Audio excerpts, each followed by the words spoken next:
Emotional story. यह कहानी हृदय विदारक है। बहन या फिर बेटी की विदाई, आपके आंखों में आंसू आ जाएंगे। लता ने 5 साल तक पूरी कोशिश की थी कि प्रशांत को बदला जाए, लेकिन फालतू का गुस्सा करना और बाद में लता को भला बुरा कहना, यह मानो जैसी उसकी आदत बन गई थी। कोई भी वाद विवाद होता तो प्रशांत सीधा लता को बोल देता, अगर मैं तुम्हें अच्छा नहीं लगता तो क्यों नहीं चली जाती अपने मैके, क्यों रहती हो मेरे साथ। तुम्हें कितनी बार बताया है, मेरे तैयार होने से पहले मेरा नाश्ता तैयार हो जाना चाहिए। शादी के 25 सालों बाद भी मुझे क्यों बार बार एक ही बात बतानी पड़ती है। लता, तुम्हें क्या है, तुम तो आराम से घर पर रहोगी, मुझे काम पर जाना पड़ता है। तुम हो कि हमेशा बेवकूफ़ों जैसी हरकत करती हो।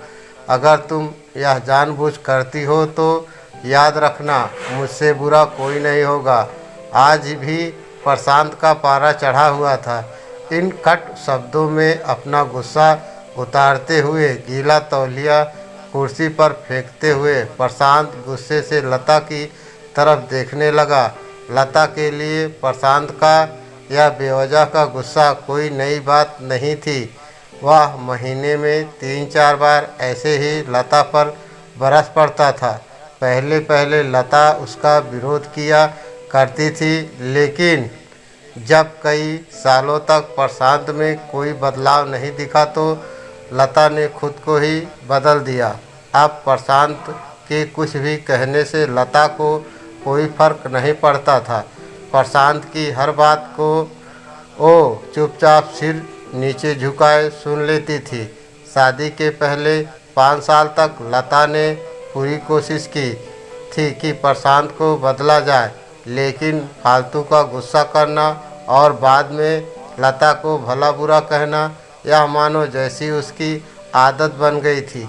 कोई भी वाद विवाद होता तो प्रशांत सीधा लता को बोल देता, अगर मैं तुम्हें अच्छा नहीं लगता तो क्यों नहीं चली जाती अपने मैके, क्यों रहती हो मेरे साथ। इतना सब कुछ होने के बावजूद लता प्रशांत के साथ रहती थी, क्योंकि उसे अपनी बेटी की फिक्र थी। और यह जाति भी तो कहाँ, अपने बूढ़े हो चुके माँ बाप को इस उम्र में परेशान करना वह नहीं चाहती थी। समाज और लोग क्या कहेंगे, यह भी तो उसे देखना था। वह इतनी पढ़ी लिखी भी तो नहीं थी कि खुद जाकर कोई नौकरी कर सके और अपना और अपनी बेटी का पालन पोषण कर सके। लता को अब अपनी फिक्र नहीं थी, उसको फिक्र थी तो बस अपनी शादी लायक हो रही बेटी की। लता नहीं चाहती थी कि पति पत्नी के झगड़े की वजह से काव्या डिस्टर्ब हो। काव्या की पढ़ाई पूरी हो चुकी थी, उसके लिए अब शादी के रिश्ते आने लगे थे। कई रिश्तों को काव्या ठुकरा चुकी थी। 2-3 महीने बाद एक अच्छा रिश्ता आया। रिश्तेदारों और पहचान के लोगों ने भी लड़के के बहुत गुणगान किए थे। प्रशांत एक शाम अपनी बेटी के पास बैठकर उसे बताने लगा, काव्या बहुत अच्छा लड़का है, पढ़ा लिखा है, बड़ा घर है, बहुत अच्छी नौकरी है। ऐसे रिश्ते बार बार नहीं आते बेटा, इस बार मना मत करना। काव्या अपने पिता से ज़्यादा बात नहीं करती थी, शायद डरती थी या शायद नफरत करती थी, लेकिन आज वो अपनी पूरी हिम्मत इकट्ठा कर बोली, मुझे अभी शादी नहीं करना है पापा, मैं नौकरी करना चाहती हूँ, खुद अपने पैरों पर खड़ी होना चाहती हूँ। हाँ तो इसमें क्या बड़ी बात है, मैंने लड़के से बात की है, वह तुम्हें किसी बात के लिए नहीं रोकेगा, तुम शादी के बाद भी नौकरी कर सकती हो, वह तुम्हें नौकरी के लिए परमिशन दे देगा। प्रशांत बोला, मेरा नौकरी करना या न करना उसकी परमिशन पर क्यों डिपेंड रहूँगी पापा।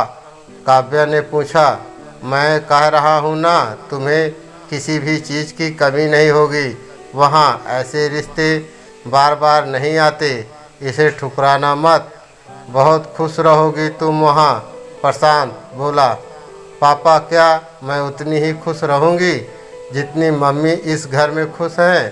काव्या ने तंज कसते हुए कहा, आज तुम्हारी जुबान कुछ ज़्यादा नहीं चल रही है? प्रशांत गुस्से से आंखें बड़ी करते हुए बोला, पापा मुझे शादी नहीं करनी है, क्योंकि शादी के बाद अगर वह लड़का आपके जैसा निकला तो मैं क्या करूँगी? मुझे आपके जैसा जीवन साथी नहीं चाहिए जो बिना बात के मुझ पर हमेशा चिल्लाए। मुझे कुछ भी अपनी पसंद का लेना हो तो 10 बार सोचना पड़े, कहीं वह नाराज़ ना हो जाए। मेरी तबीयत कैसी भी हो उसे परवाह ना हो, रोटी थोड़ी सी मोटी बन जाए तो घर सर पर उठा ले, उसकी चेक बुक न मिले तो मेरा ही दोष निकाले और हर छोटी मोटी बात पर मुझे मैके जाने के लिए कहे। काव्या ने अपना दिल खाली करते हुए पापा से सब कह दिया। प्रशांत का गुस्सा सातवें आसमान पर था, लेकिन उसके मुंह से एक भी शब्द नहीं फूट रहा था। वो काव्या की बातें सुन रहा था। काव्या उतना ही बोलकर चुप नहीं हुई। आज पहली बार वह अपने पापा के सामने इतना कुछ बोल रही थी। पापा, आपने हमारी माँ के साथ हमेशा गलत व्यवहार किया है। आप अपने ऑफिस का गुस्सा बिना सोचे समझे हमारी माँ पर उतार देते हैं। कभी इस बात की परवाह भी नहीं करते कि उन्हें कैसा लगता होगा। आपकी बातें सुन सुन माँ ने अपना स्वाभिमान खो दिया। प्रशांत आज पहली बार अपने किए गए बर्ताव को महसूस कर पा रहा था। और इतना ही बोल पाया, जो तुम्हारा मन है वो करो, मैं तो बहुत बुरा हूँ ना? काव्या ने प्रशांत का हाथ पकड़ा और बोली, पापा मुझे सिर्फ एक सवाल का जवाब दे दो, क्या आप चाहेंगे कि मेरा पति आपके जैसा हो? अगर आपका जवाब हाँ है तो कर दीजिए मेरा रिश्ता, नहीं तो मुझे आत्मनिर्भर बनने दीजिए। प्रशांत कुछ भी ना बोल पाया और वह चुपचाप बाहर चला गया। आज उसे लता के सामने जाने में शर्म आ रही थी। चलते चलते उसकी आंखों से आंसू बह रहे थे। प्रशांत ने आज से अपने आप को बदलने का निश्चय किया। अगले दिन से लता ने अपने पति में काफ़ी बदलाव देखा। वह सोचने लगी कि जो हिम्मत काव्या ने दिखाई है, वह हिम्मत अगर मैं पहले ही दिखा देती तो शायद आज परिस्थिति कुछ और होती। अब काव्या पढ़ लिख कर अच्छी नौकरी करने लगी थी और 3 साल बाद उसके लिए एक अच्छा रिश्ता आया। और उसकी विदाई पर प्रशांत बोला, बेटा तू हमेशा खुश रहेगी, क्योंकि तेरा पति तेरे बाप जैसा नहीं है। प्रशांत की यह बात सुनकर लता और काव्या की आंखों से आंसू बहने लगे। दोस्तों, हमारे समाज में औरतों को भले ही देवी का दर्जा दिया जाता है, लेकिन वह स्वतंत्रता नहीं दी जाती जो उन्हें देनी चाहिए। उन्हें बचपन से ही बताया जाता है कि वह पराया धन है। स्कूल से आने में देर हो जाए तो पिटाई मिलती है। मोबाइल पर बातें करते हुए दिख जाए तो या खिड़की से झांकते हुए दिख जाए तो शक किया जाता है। माँ बाप का घर तो तुम्हारा नहीं है, पति का घर ही तुम्हारा है। जीवन भर यह बातें बता बता कर उन्हें ससुराल भेज दिया जाता है और एक दिन किसी छोटे मोटे झगड़े में ससुराल वालों का से उसे सुनना पड़ता है कि इस घर को छोड़ दो और मैके चली जाओ। अब आप ही बताओ दोस्तों, ऐसी स्त्रियों का सच्चा घर कौन सा? आखिरकार वह किस घर को अपना कहे?